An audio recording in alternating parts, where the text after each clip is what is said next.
Kompetensi yang harus dimiliki oleh seorang guru sesuai dengan Undang-Undang Pendidikan. Pertama, kompetensi pedagogik, di mana kompetensi pedagogik ini adalah kemampuan seorang guru mengelola pembelajaran.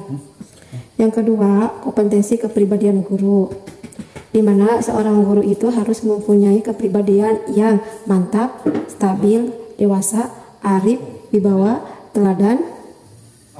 Yang ketiga, kemampuan profesionalisme, di mana kemampuan profesionalisme ini guru harus menguasai materi, SK, KD, mengembangkan materi dan memanfaatkan TIK. Yang keempat adalah kompetensi sosial. Pada kompetensi sosial ini adalah kemampuan seorang guru bergaul dengan baik dan komunikasi dengan baik dengan siswa, wali murid, dan masyarakat. Tentang Undang-Undang Pendidikan.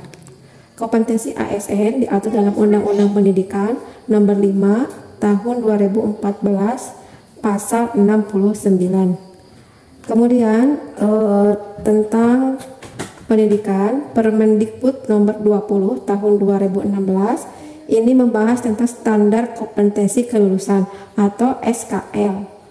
Nomor 21 Tahun 2016 membahas tentang standar isi. Nomor 22 Tahun 2016 adalah standar proses. Nomor 23 Tahun 2016 adalah standar nilai. Nomor 24 Tahun 2016 tentang KI dan KD. Teori belajar. Beberapa teori belajar menurut tokoh-tokoh pendidikan. Yang pertama, Piaget, di mana belajar itu bukan memperoleh pengetahuan tetapi harus membangun mental. Yang kedua, Ausubel, di mana konsep dari Ausubel ini adalah konsep informasi dikaitkan dengan konsep pendidikan yang sudah ada. Teori Brunner, di mana teori Brunner ini mencari pemecahan masalah. Yang keempat, teori Skin, di mana adanya stimulus atau dorongan dalam belajar. Jenis-jenis teori belajar, ya. Jenis-jenis teori belajar. Yang pertama, teori kognitif. Tokohnya Skinner dan Piaget.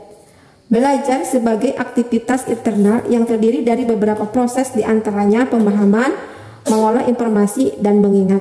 Jadi teori kognitif ini lebih mengarah kepada pemahaman, menggali informasi atau pengetahuan.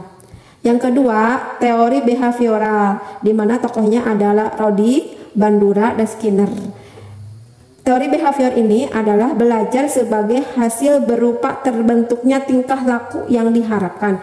Jadi teori behavior ini lebih mengarah kepada tingkah laku seorang siswa. Yang ketiga, teori humanistik, di mana tokoh-tokohnya ada Kolam. Teori ini lebih fokus kepada siswa agar dapat mengembangkan potensi yang dimilikinya. Yang keempat, teori konstruktivistik, di mana teori ini lebih membangun konsep pengetahuan dan mengarah kepada pengalaman. Yang kelima, siberetik, di mana proses ini adalah pengolahan informasi yang harus dilakukan oleh seorang siswa. Model-model pembelajaran. Model-model pembelajaran diantaranya satu, integrated learning, di mana pelajaran memberikan pengalaman yang bermakna secara langsung bagi seorang siswa. Yang kedua, ada project basis learning. Ini pelajaran itu menghasilkan sebuah produk. Sintaknya atau langkah-langkah yang dilakukan dalam teori project basis learning ini: pertama, masalah digunakan sebagai awal pembelajaran. Yang kedua, masalah digunakan merupakan masalah yang nyata. Yang ketiga, mengutamakan belajar mandiri. Yang keempat, pembelajaran yang kolaboratif. Yang ketiga, adanya discovery learning, di mana siswa secara aktif mencari masalah dan menyimpulkannya. Adapun langkah-langkah atau sintak dari discovery learning ini: satu, pemberian rangsangan atau stimulation. Kedua, identifikasi masalah. Ketiga, pengumpulan data. Keempat, pengolahan data. Kelima, pembuktian. Dan keenam, menarik kesimpulan. Keempat, inquiry. Inquiry ini memecahkan masalah, berpikir secara logis dan kritis.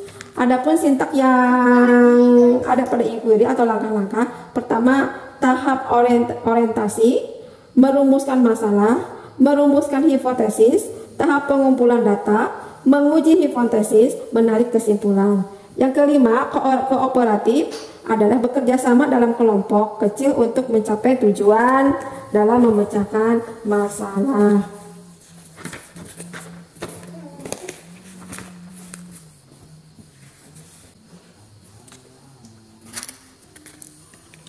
Tiga aspek dalam menentukan KKM. Pertama, intake, yaitu karakter peserta didik. Yang kedua, kompleksitas, karakter muatan dan mata pelajaran.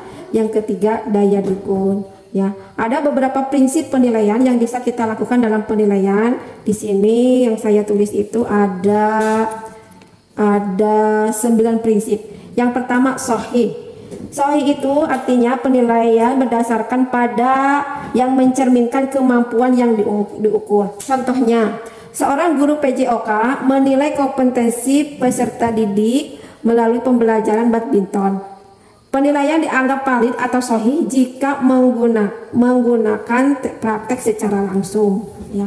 Yang kedua, objektif. Penilaian didasarkan tidak memandang dan tidak membeda-bedakan latar belakang peserta didik, namun melihat kompetensi yang dimiliki secara objektif. Contohnya, Ani, keponakan Ibu Ratna. Ketika ulangan, Ibu Ratna memberikan sesuai dengan kemampuan Ani. Yang ketiga, adil. Peserta didik berhak memperoleh nilai secara adil. Penilaian siswa tidak menguntungkan atau tidak merugikan. Contohnya, guru PJOK laki-laki hendaknya tidak memandang fisik dan rupa dari setiap muridnya. Semua murid berhak diberikan sama saat KBM. Yang keempat, sistematis.